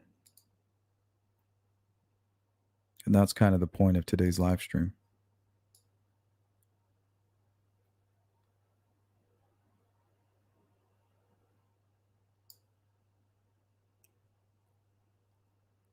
Microscopy. There you go. Now I can say it, guys. Hair comparison microscopy. Comparison microscope, which is made up of two compound light microscopes connected by an optical bridge, allows the user to view a known and unknown hair sample simultaneously. The multi-phase examination process starts with the analyst establishing whether the unknown hair is of animal or human origin. And we looked at an example of that when we were talking about the serrated edges there, the fingerprint of a firearm and the extractor.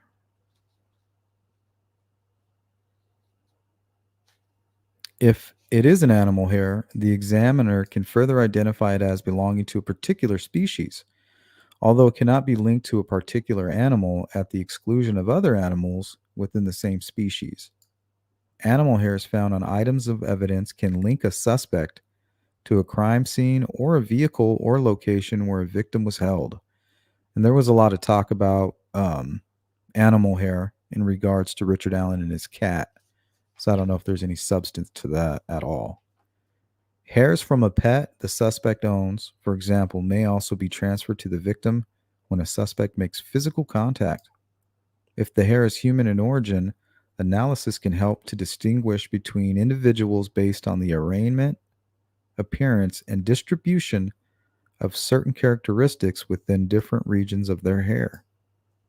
Dang, that's intense.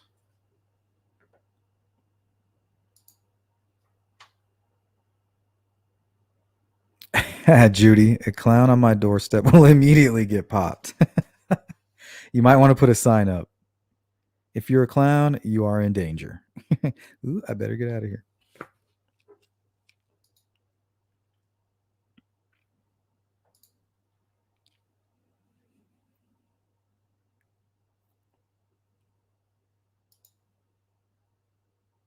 Yeah, the fire pit is definitely interesting. Why was it covered?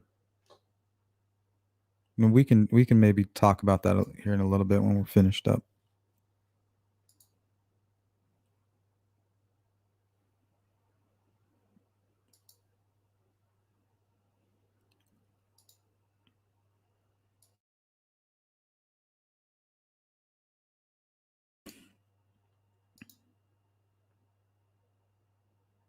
Thank you, Jari. What up, Shadowbox?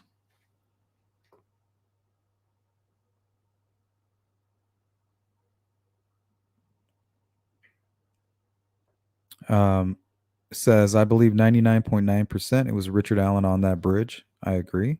And the one who is responsible for the deaths of the girls, I'm hoping like hell there's something concrete and scientific connecting him. Well, that's what we're trying to find out. That's what this live stream is all about right there. How are they going to tie all of these pieces and all these facts and pieces of evidence that we just discussed?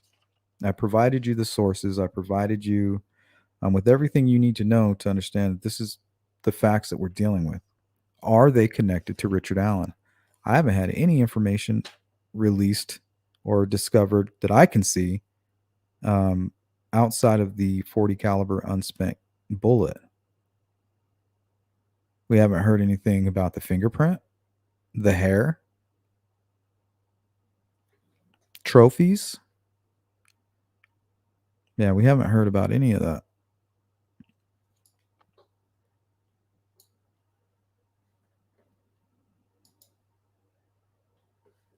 All right. But because of time, we're going to cut that one short. Give me a moment. This little report here is on touch DNA because we don't, they haven't given us much information. So I'm wondering if that could be the source here. Let's take a look here.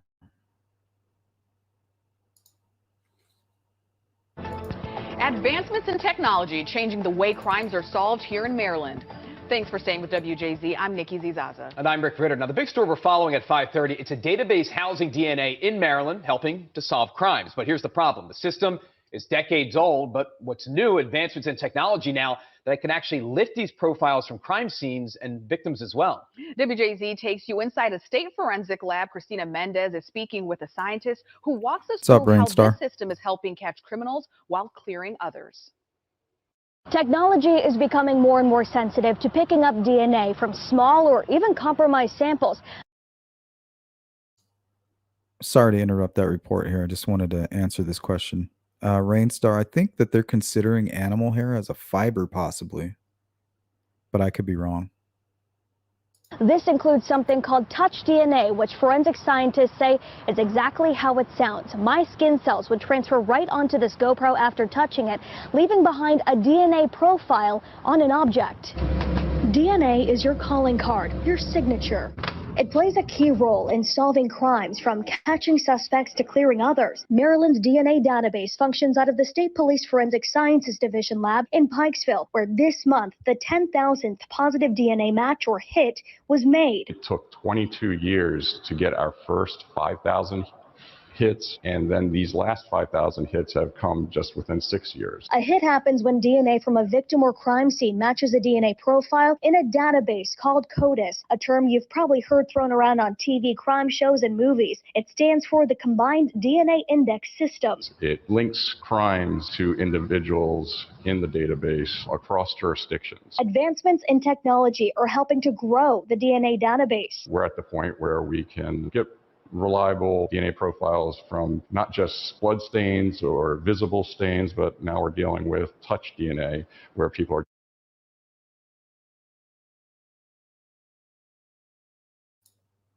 are. That's a good point, Shadowbox.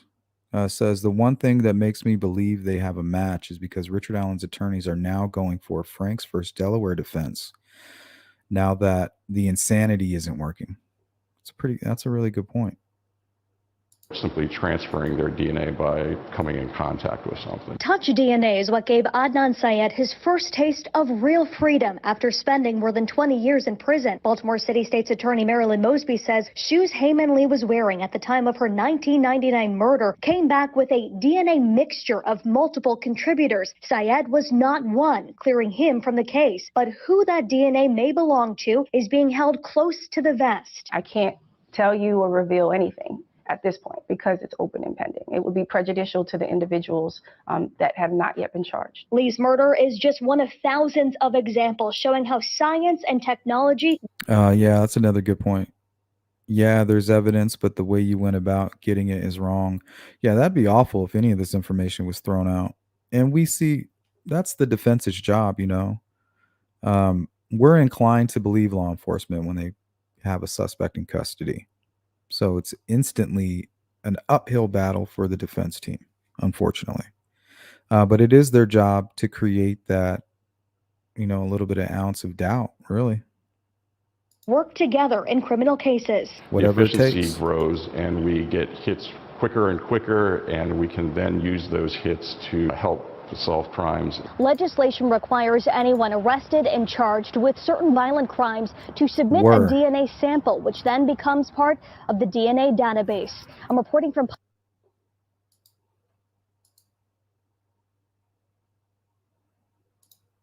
What's up, Jessica? Welcome. Thanks for hitting that thumbs up. See, you guys can learn a lot from Jessica. See that? It's not that hard. Put them up.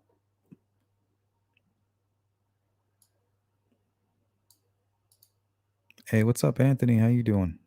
Good to see you, buddy. The Bishop, what's up? Not sure if hair fiber was human or cat hair, though.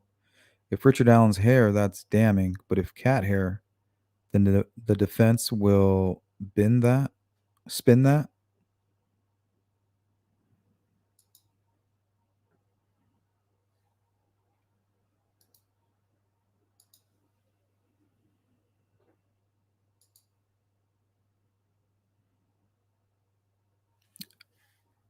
CJK says they'll make a short video or repost your live today. It's pitiful. Man, who's they? Haters gonna hate. We ain't doing that. Andy Kane, afternoon sleuth. Good afternoon, sir or ma'am. All is well, thank you. I will.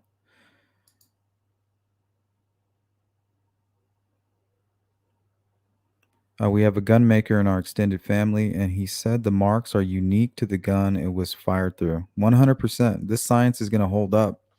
So as long as they can convince, laymen's such as myself or members of the jury, who are, I'm assuming they're laymen's, if they can explain it to them and that it is solid, that's what matters. Hopefully they don't confuse the shit out of them. Andy says, love when people basically wave at a camera and still say they innocent. Oh, that's creepy too. And we've seen it time and time again.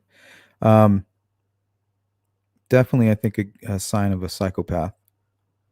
My dad used to tell me I could be in a room with a bowl of cookies and eat them and still lie about it. Are you trying to tell me something, Andy? You got chocolate all over your face? You're like, no, it wasn't me.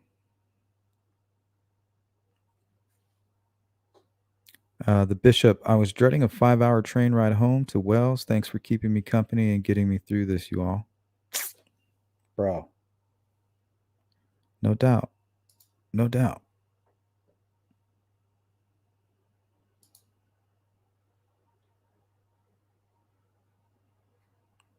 The bullet in question was not fired through any gun. Doesn't have to be fired through the gun.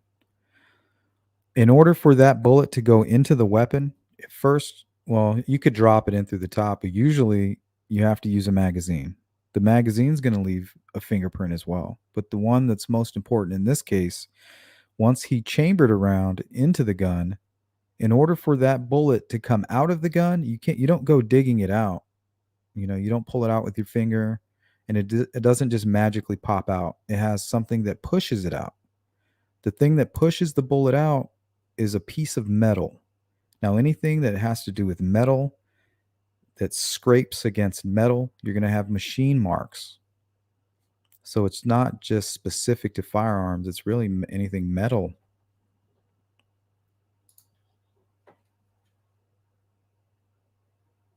That is a case basically being used as an example. Lawyers can pull those tricks out when the case is kind of going against that direction. They could use it as an example. Like, well, here, we know here it was proven here, especially when it goes to the Supreme Court. They'll use it as an argument because you can't argue with the Supreme Court. Because what are you going to do? Take this argument all the way to the Supreme Court? It was already done. Here's your example.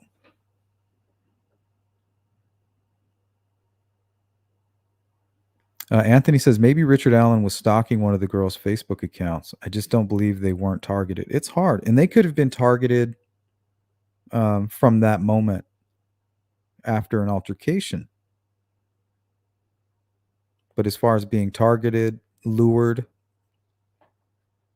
groomed maybe, I wouldn't be shocked if that was the case. Once again, if Richard Allen is involved, he's the one that's going to have to provide those answers right now. And there has been no movement since August 8th on his Indiana My case. And that's very strange. Usually there's something, like, hey, I need to do this, or we need to meet about this, or, and this could be that discovery period. So I don't know. I'm ignorant, you guys. Just a guy with a mic. Don't forget.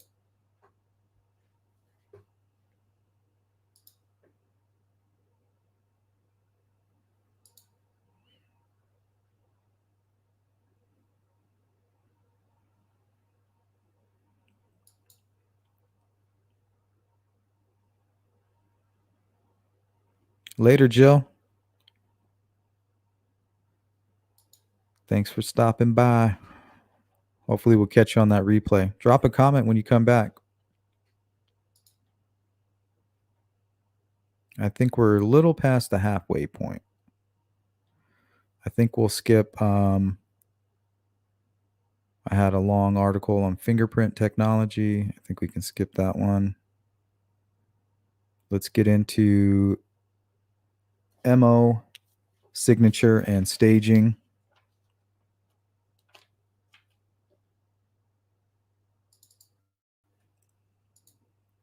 There are a lot of clues.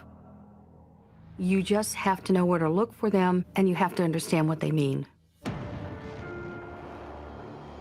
The Golden State Killer often took driver's licenses, identification cards from the victims, and also personal items such as their jewelry. And I believe he would have them, even to this day. We call them Later, Shadow. souvenirs or trophies. Thanks Offenders for your like input this would today. I take appreciate these it. items so when they're not committing the crimes, they can think about what they've done and still be sexually gratified. That's very significant because if we can find these items, we can find the Golden State Killer. Gotcha. Items like 2 gold cufflinks with the initials MR. And then in terms of necklaces, 2 of them had heart-shaped pendants attached. He will look at it this way. Nobody is as smart as I am. Could They'll be, never Robert. figure Could out be. who I am. I have nothing to worry about. Even though, if they're found, they could end up putting him on death row. He'll keep them.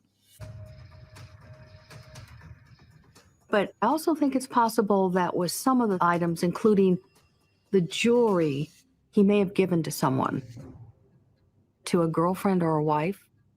And it's very erotic for him to see her wearing it. That wouldn't be the first. Who else did that? I think the Green River Killer did that too. I think he gave his wife some one of his trophies, and it was a piece of jewelry.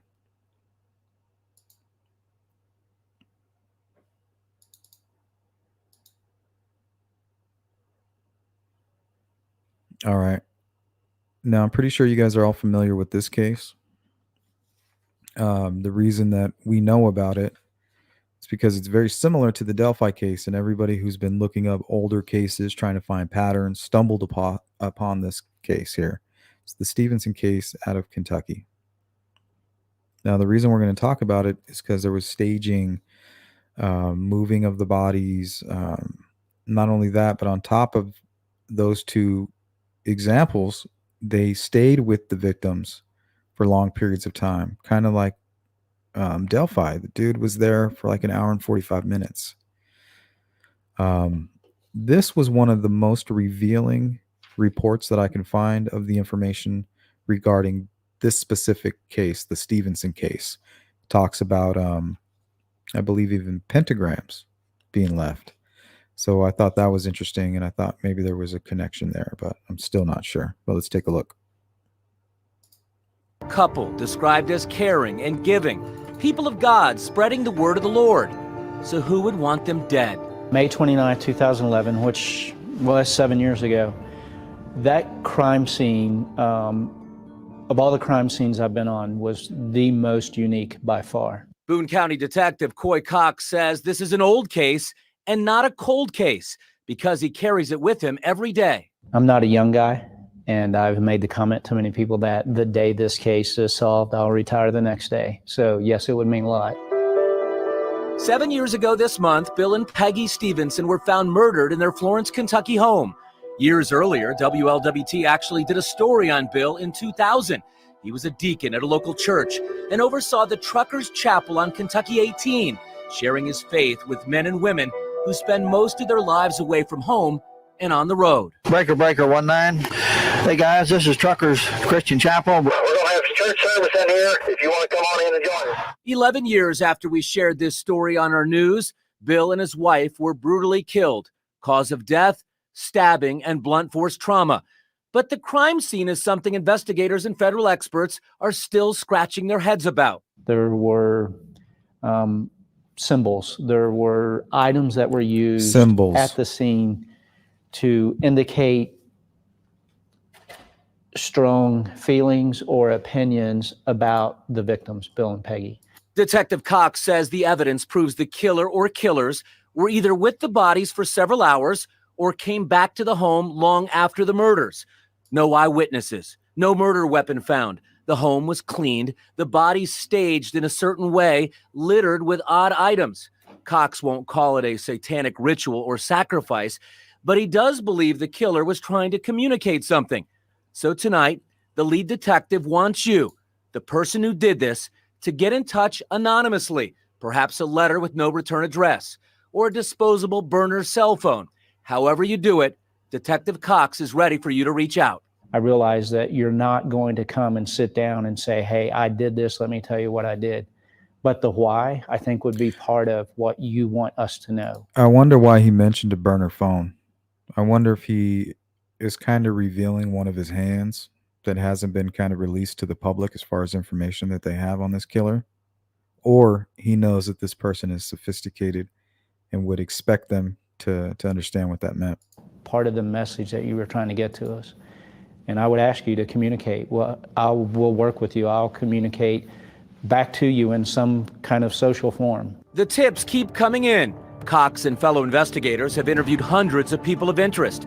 He says circumstantial evidence has narrowed down the search. We do have, I'm going to say individuals, plural, at this time, that we have been keeping tabs on for 7 years. Cox says he and his team are tightening the circle, constantly chatting with folks who have had dealings with these people of interest. He says someday that mistake will be made, and he'll get to tell Bill and Peggy's family a killer has been caught. May not be today, may not be next month, may not be next year, maybe 10 years down the road. But this case will be solved.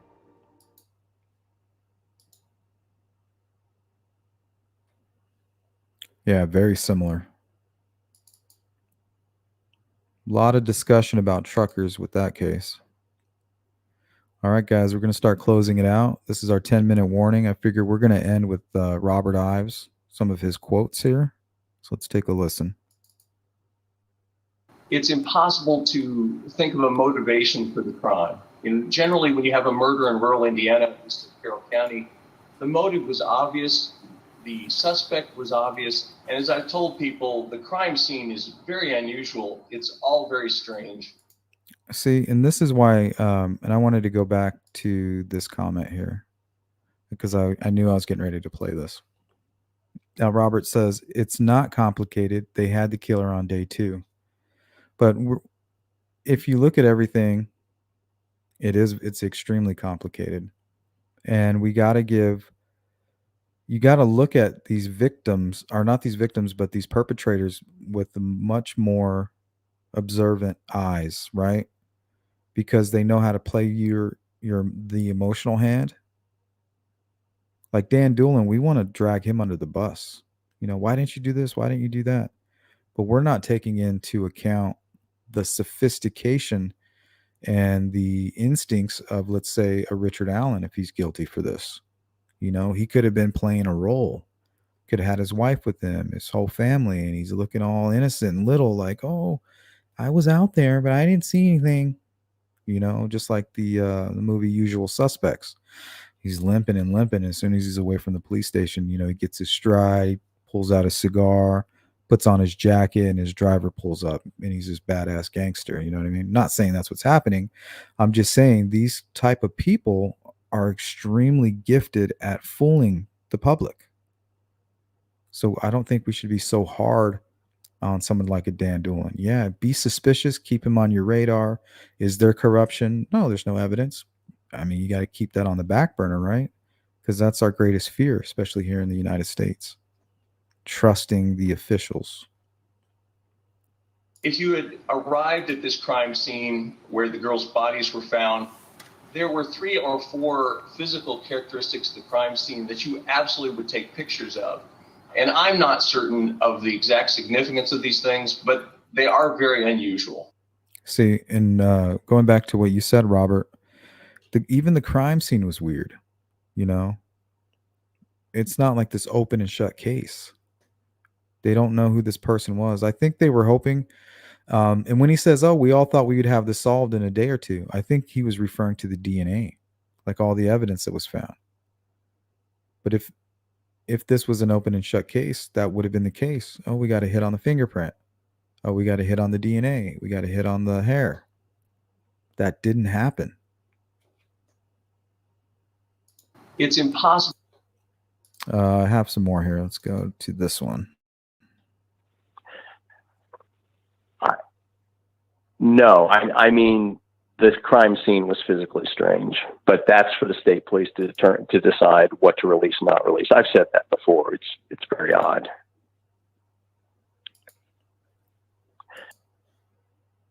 So he basically said it was impossible to determine a motive from what they were seeing out there. All right, guys, that's everything that I had for you. We're going to spend about, another 8 minutes, and we'll talk about it.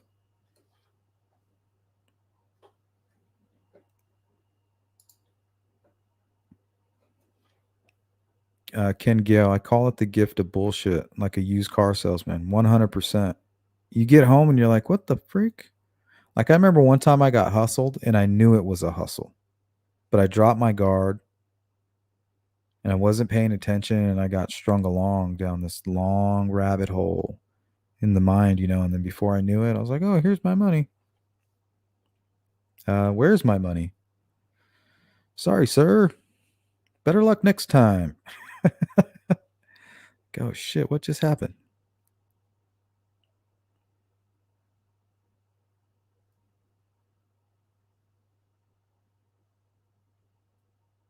Chameleon is a good word.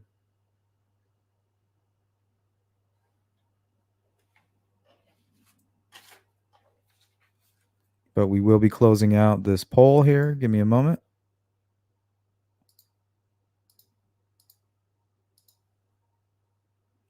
So if you haven't participated, please do so now.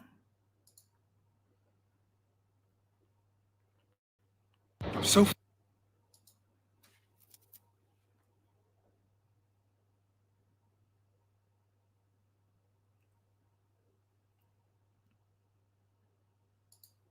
okay, the question was, will the hair, fibers, DNA, and fingerprint or fingerprints help convict Richard Allen? 67% said yes.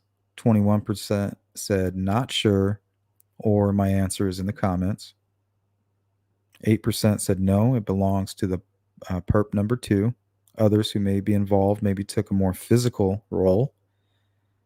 5% said no, this will help set him free eventually.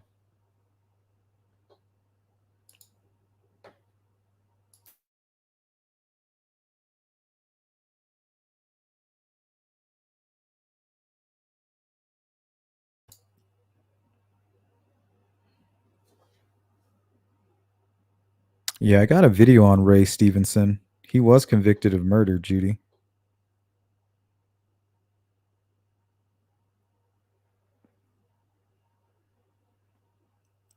Yeah, it is possible. Well, I just think it's weird. They talk about symbols in the Stevenson case, moving and staging. It's almost like they don't have the same perp, but they have the same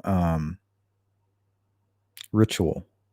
So it may not be the same person, but they're involved in the same kind of practice, maybe.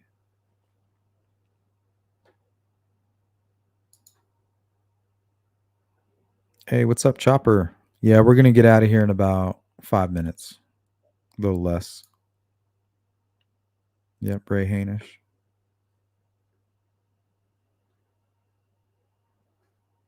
A lot of details are going to start coming out about that case.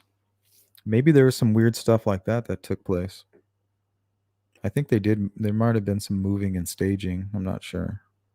I don't know all the details. But Garrett Kurtz is definitely facing charges for the murder of Ray Hainish, which is great news.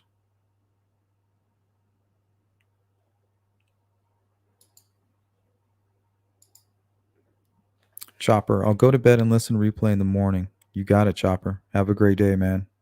It's always good to see you. Thanks for dropping a comment.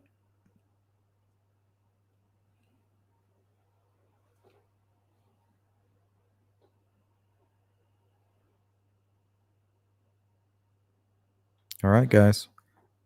If you could, please hit the thumbs up.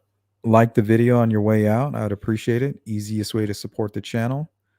Consider becoming a member. Every Wednesday we get together. We try to. Also, members, make sure you look out for the members' choice post.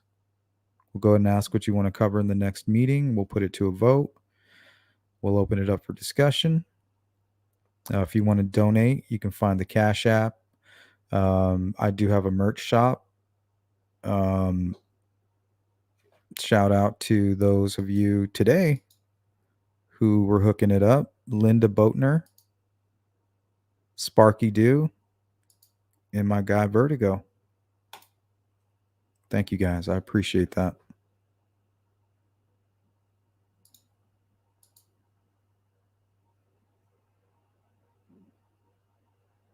Kanono. I missed a pretty good live stream.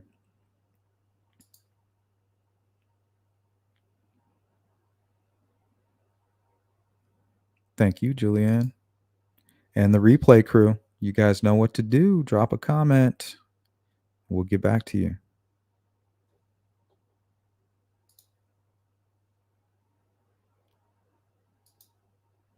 Rain Dancer, later.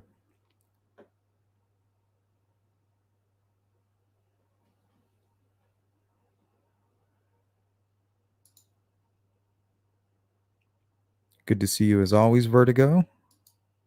Digital, thank you for participating, all your input. Thank you so much. Chopper, my dude. Judy B, thank you, Sleuth Intuition, for being transparent. You are always so clear about not promoting gossip and other bullshit. I appreciate you and fellow chat members for avoiding the nonsense. 100. It's like gum on the shoe.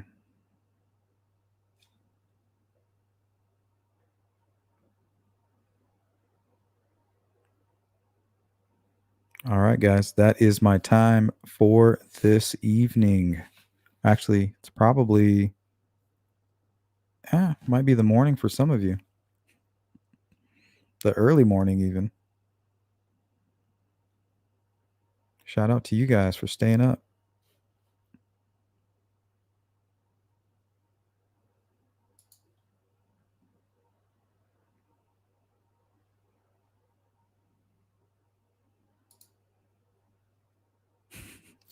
No clowns on Judy B's doorstep whatsoever.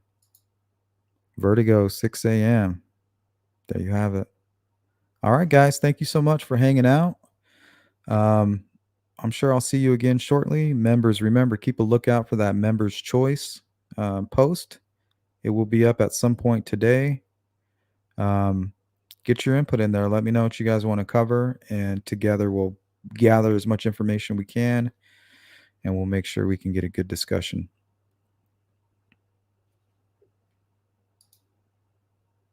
(2 p.m.)